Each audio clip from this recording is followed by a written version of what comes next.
1,00,000 smoker ഉണ്ടെങ്കിൽ മാത്രമേ നല്ല അടിപൊളി സ്ലോ കുക്ക്ഡ് BBQ ഉണ്ടാക്കാൻ പറ്റൂ എന്ന് നിങ്ങൾ വിചാരിക്കുന്നുണ്ടോ? എങ്കിൽ നിങ്ങൾക്ക് തെറ്റി. ഇതാ നോക്കൂ നമ്മുടെ സാധാരണ വെബർ ഗ്രിൽ. ഇതിൽ സ്നേക്ക് മെത്തേഡ് വഴി നമുക്ക് മാജിക് കാണിക്കാം. ആദ്യം കുറച്ച് ചാർക്കോൾ ബ്രിക്കറ്റ്സ് ഒരു പാമ്പിനെ പോലെ വരിവരിയായി അടുക്കി വെക്കണം. ഇതിന്റെ ഇടയിൽ കുറച്ച് വുഡ് ചിപ്സ് കൂടിയിട്ടാൽ ആ സ്മോക്കിംഗ് ഫ്ലേവർ വേറെ ലെവലായിരിക്കും. ഇനി ഇതിന്റെ നടുവിൽ ഒരു ട്രേയിൽ അല്പം വെള്ളമോ ബിയറോ ഒഴിച്ചു വെക്കാം. ഇറച്ചി ഉണങ്ങിപ്പോകാതെ നല്ല ജ്യൂസി ആയി കിട്ടാൻ ഇതാണ് വിദ്യ.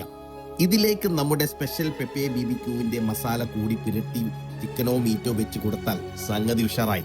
ഇനി മൂടി വെക്കാം. വായു സഞ്ചാരം ക്രമീകരിക്കാൻ മുകളിൽ വെന്റ് കറക്റ്റായി സെറ്റ് ചെയ്യണം. പതുക്കെ പതുക്കെ ആ കനൽ എരിഞ്ഞ് ഇറച്ചിയിലേക്ക് സ്മോക്ക് കയറുമ്പോൾ വരുന്ന ആ മണമുണ്ടല്ലോ, അത് അനുഭവിച്ച് തന്നെ തരണം. ഇതുപോലെ പ്രൊഫഷണലായി BBQ വീട്ടിൽ ഉണ്ടാക്കണം. ലോക പ്രശസ്തമായ weber grill, high quality charcoal, പിന്നെ ഒരു 5 ഫ്ലേവർ മസാല എല്ലാം ഇപ്പോൾ പെപ്പെ BBQ ലഭ്യമാണ്.